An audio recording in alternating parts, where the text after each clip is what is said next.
welcome back to an episode of the Open Source Cafe. Today we have Shahar here with us from Groundcover, and we're going to talk about something that, well, everyone was talking about when I attended the last KubeCon.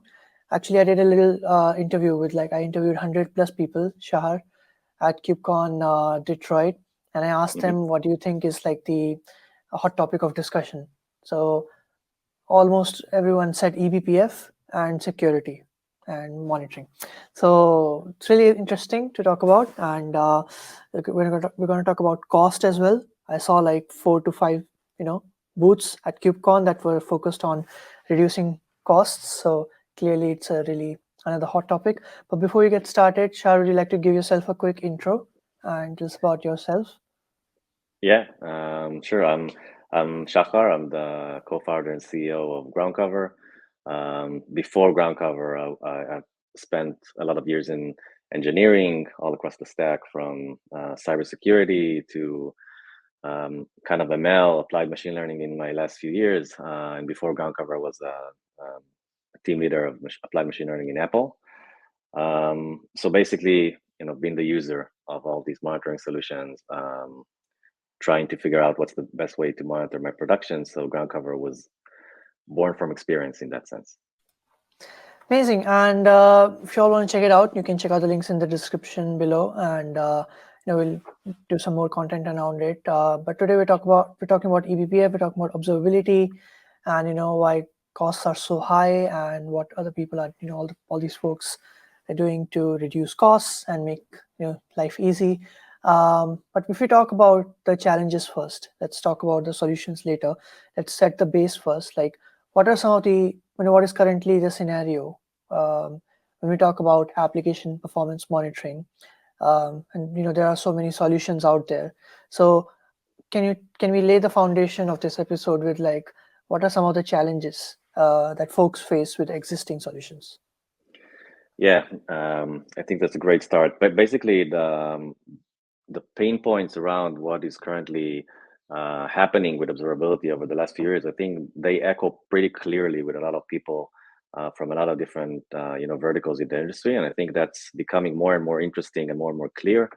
One is that technology is rapidly changing. I mean, the platforms that we work with are so diverse, are so heterogeneous, and development teams are growing and becoming more and more complex, and they get to choose their technologies. You don't have you can't choose what language or framework the data science team is going to use and the backend team is going to use in the same homogeneous way you could have done before, and things get more and more fragmented. So basically, one very clear pain point is trying to keep up with your observability stack, basically monitoring everything you do as code changes, as you develop new stuff, as kind of legacy code still hangs around in your system and you don't want to touch that too much.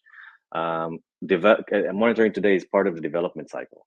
You have to get your developers engaged, instrumenting their code, taking care of their observability, taking an active part in the cycle of bringing observability to production, and that takes a lot of cost, a lot of pre-planning, a lot of coordination, and we already see major groups, major organizations treat that as a hurdle. Basically, I have to plan for the next quarter how to actually check out this new technology for observability or so on, and it slows down your movement around observability and basically leaves you uncovered sometimes because you can't keep up with all the changes, and the result is not just you not adapting fast enough, but you missing out on things that you just don't see.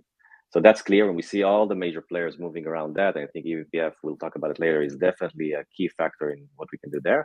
And the other part is cost. I mean, it's becoming unbearable. I think that it's very clear that the teams can't really scale that high with the way the volume-based pricing of application monitoring solutions today are built. You pay for volume, it's unexpected, you don't know what's the bill next one's going to be. You can be surprised by a metric cardinality or a log volume that just throws your bill away. And it puts developer teams in trade-off where they have to kind of pick and choose what they observe all the time to maintain a reasonable budget. And that's pretty clear. And you've been to KubeCon, so you saw those companies that basically sit in this gap of observability vendors, and how to cut costs in the middle. And we think that it should all be reinvented. Basically, you shouldn't have to have a middleman to cut costs. You should do it properly. So that's kind of the other pain point that we're seeing. Yeah. And you mentioned about costs, and with costs, if you're talking about costs, you also talk about scalability, because you don't want to get like just like part of a picture, Mm-hmm. when you're running applications on scale. So I believe that's also one of the challenges from when I was talking to folks. And as I mentioned previously, also security was on everyone's mind, because all these platforms and all the companies and everything, they need to monitor the secure applications and Sure. give access. And we talk about access and giving access and all these other things. So everyone has a different requirement, and yeah, I mean, things tend to get a little complex for people. It's like so many tools out there, and yeah, it's just a little overwhelming at first. And speaking of which, can you also talk a little bit about adoption? So what are some of the challenges you see folks face with adoption? I think that one of the most interesting things in application observability is that you don't have to educate developers. Basically, they know it's important. They know all about the three pillars, the logs, matrix, traces. You don't have to educate them on how to debug and how to troubleshoot and what's the data structure they need to, get things done. But surprisingly, most teams just don't have this value. They don't have, full tracing or metrics in an application level that measures their SLO out of the box. They either work for it really hard or they, do it in a custom way, which is partially covered, and usually rely on logs and some metrics that they were able to instrument. I think that's a surprising fact because, it's very clear these solutions have been in the market for over a decade. It's very clear what you have to do to get them, but yet the obstacles of integration time and maintenance and being part of the development cycle and then the cost are just too high, and teams don't use these solutions. So we're seeing it in clear adoption of tracing. It's very clear that the tracing layer is being adopted in very low percentages compared to logs and matrix. And that says that basically, even though everything is really clear, developers choose to not use the solution. They choose to go to open source or build their own observability stack and don't get the full APM value. Although everyone knows that it's a very important data. We see it from Groundcover, for example, in our dependency map, which is something very basic in an APM. Most teams we meet don't have that, and once you just provide that, you see that the value does make a difference. It's just, again, the adoption as we feel it currently in the market is surprisingly low compared to the value that can be produced, and I think that's the major part of what APM is currently not doing well for developers. Why do you think the adoption is so low? I think that basically you either work really hard and then have to still maintain to provide to kind of create a reasonable cost, or you just give it up, and that's something that I think teams are not feeling comfortable with. For example, you can see it in cost trade-off. uh, why should I, as as a DevOps, as an SRE, as a team leader, leading the backend or whatever, why should I choose what exact percentage of traces should I sample from production? That's kind of a wild guess, and that's based on what's reasonable cost that my manager isn't going to be too mad. We see it in metric cardinality, in log levels being collected, and I think it puts teams in the place where they work hard for the value, and then someone from on top is going to come and say, guys, we just can't support this cardinality. I'm sorry, you have to remove that. But we instrumented the code to get it. It works. I think these trade-offs kind of creates maybe a lack of trust in how these solutions actually work for you, and a lot of teams choose not to get there. Even as a startup, you're saying, I'm 20 people now, my AWS cost is X. I know that's going to scale, right? That's something I keep in mind. Maybe I'm not willing to let my observability stack pricing go wild and unexpected as I grow, because I want to move fast, and I don't want to be reminded a year later that damn, I have to redo all that. So it's a mission critical part of the infrastructure, and you have to be sure that it will serve you in 2-3 years, and that you won't kind of be stuck in that trade-off and decide to churn in a sense. And that, I think that's what teams are afraid of. And the teams, like there are, the developers, and are there the SREs, or now the like platform engineers or whatever. Do you think it's also like a little bit of a just like a team culture thing, like lack of maybe communication or set of like best practices or something like that.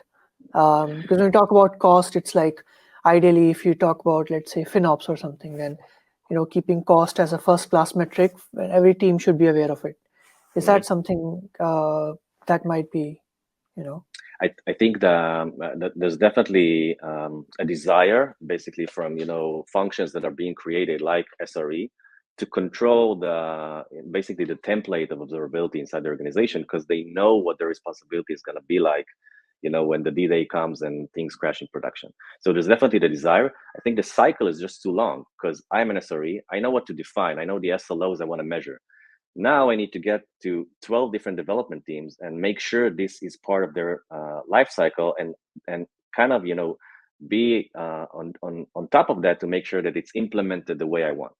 I think that in FinOps or in these other areas, which are mostly more API based, cloud native based, you can cut that route and bring the value to the person that wants to control the template, wants to control the behavior of what we actually measure, and basically bring that end to end. And I think that's what eBPF, for example, does for observability. It allows the SRE, the DevOps, the persons that can actually choose and be responsible for how you measure observability to actually implement it without convincing developers that it's important, without talking to different pockets in the organizations and saying, I know you love this solution, but please, I need this SLO measured and so on. And I think that's maybe more of a major breakthrough than the technology, that you don't have to instrument your code or whatever. You can take one person with a clear responsibility to measure the performance of your production and give them the tools to do that all across the organization, no matter what technology, what language, whatever is running underneath. And I think that's really powerful, and happens in other industries. Nice. Before we move forward to like some of the solutions and talk more about eBPF, let's talk a little bit about. Can you tell us a little bit more about like the old approaches to monitoring and how that's changed with like the new approaches to cloud native monitoring? I think one of the clear, aspects of the old approach is that you have to do deep instrumentation of your code to get application level value. These solutions have been built into tiers. That's the way it's built. You usually get out of the box value like infrastructure metrics and things like that, really, really simply with kind of an out of band agent. And then you get to the point where you have to instrument your Go application, you have to instrument your Node.js application, you have to use a Java agent or whatever, and kind of change the runtime accordingly to make everything fit. That's one thing. And the other thing is the architecture. Basically, it's completely centralized today. I think even in a surprising sense compared to the sensitivity of the data and the volume of the data that needs to be transferred. Basically, you're tracking logs from internal components inside, the microservices architecture of the company, APIs being shipped between, different components that contain clearly sensitive information to your organization, and the volumes, just keeps increasing. So the aspect of this centralized architecture where I have to send all that to the SaaS backend of my provider, which is the common case. Of course, there's a lot of different architectures, but that's the common case that creates the high costs and unexpected costs and things like that, and also prevents you from privacy or even kind of owning the data. Maybe you want to connect it as a data source to somewhere else, and I don't want just to pay for it and store it in one place. The community of observability is clearly moving to adaptability of using the data however you can in wherever you can. It's more about that than relying on one solution. So I think that's the old approach. The cloud native approach is definitely going into no code instrumentations, because the platforms are moving too fast. Basically, you have to go deeper down the stack, and that's what eBPF does. And trying to solve the centralized architecture by distributing it, by saying the agent will crunch the data as it passes through, will make sure how to create insights from raw data like metrics on the fly without shipping tons of API traces outside the cluster. We'll sample raw data compared to things it decides on the fly to do. And I think security does that for over 5 years with EDRs and a lot of different solutions. So it's definitely an approach that observability is just maybe far behind on. So that's kind of how we see cloud native approach. Cool. Thanks for sharing. And now that we've discussed about, it's really interesting to see the challenges and everything. Let's talk about the solutions. And you mentioned eBPF. So why is it so popular now? And let's talk about ground cover as well and how you utilize it and how you're solving all of the challenges that you just mentioned. I think eBPF is a super interesting technology since a couple of years ago when we just started thinking about how to use it for observability, it was still kind of unknown compared to what it's known today, and it's been skyrocketing. It's definitely a very diverse technology. It fits high-scale networking, security solutions, and now observability, which I think that's definitely the place to go to. What eBPF is, in one sentence, is the ability to run a business logic code or basically an application level behavior inside the Linux kernel. If before you had to do kernel modules or very scary things that would be unsafe and unmanageable, or wait for the Linux kernel to be updated 5 years from now with the capability you want, now you can deploy with kind of a simple API. You can deploy a logic which runs safely inside the kernel. It allows you to access super efficient resources that can, for example, in the observability world, digest traces on the fly with really high efficiency and see them from the network stack, from the application stack that is seen from the kernel, and basically lets you see anything without being part of the application. So for observability, the achievement is I can monitor code, I can profile it. There's solutions that show how to profile it with eBPF. I can sample, the API communication. I can even get, exceptions from the code using eBPF, which is completely not part of the code you've written and deployed. It allows us to observe applications running in production. You don't have to redeploy them. So even, that simple sense is keep production running, just deploy an agent, and suddenly everything works. And it allows you to be more flexible and not kind of worry about that. So eBPF is definitely going to change that. We see all the big vendors also moving in that direction. So I think that's very clear. And we're excited to be part of the wave of, eBPF bursting ahead. I think we are total believers in that. We contribute back to the community with eBPF value. It's not like we own eBPF. It's still a very raw technology. And I think we do it well, but it's definitely going to be the future for security and observability in the next few years.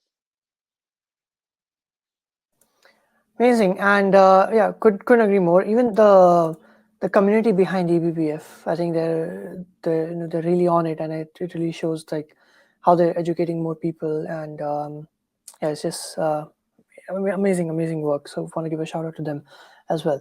Can you tell us a little bit more about like Groundcover? We didn't talk about that, but how you're using eBPF and yeah, solving all these challenges. So Groundcover basically takes all the things that we talked about and tries to put them in an actual solution that can run in a Kubernetes, basically at very high scale. So basically what we do is create an application performance monitoring solutions like you would expect, metrics, log, traces, dashboards, alerts, whatever you want to get from your APM solution, and use eBPF as our main sensor to collect most of the data that runs in production. So deployment is 60 seconds. You deploy a daemon set on your Kubernetes cluster and then start to observe whatever is going on, from Kubernetes behaviors, like container crashes, all the way through to API errors and things on that scale. And then we utilize another layer above the eBPF to create a very smart data aggregation mechanism to allow us to cut costs and store data in your cloud. So basically, that's a lot of the architecture we're based on is based on creating smart logics inside the agent. So as high throughput protocols, like Redis and gRPC and other different stuff that flows in a real production can flow through our agent, be digested, and then we can create high cardinality metrics, sample broken APIs, for example, with all the logs around them and related metrics and so on, and provide you with kind of the context to troubleshoot as well without you doing anything, basically by being completely out of the box. So the experience is deploying an agent, getting a full APM value, dependency maps and performance metrics and traces and all that, and still being able to scale properly because we digest the data, store it in your cloud. We don't have access to it, although the experience is a SaaS experience. Basically, all the data is stored in your cluster or in your cloud. We have a few different architectures. And then we price predictably by node, unrelated to volume, basically breaking the volume-based pricing of APM, which allows teams to enable an APM, in places where they would have thought it wouldn't make sense. Amazing. And for everyone who's looking to get started, you can check out the links in the description below. But I have a question, since you've utilized eBPF, in your product. Can you maybe share some of the challenges that folks might face, when deploying eBPF?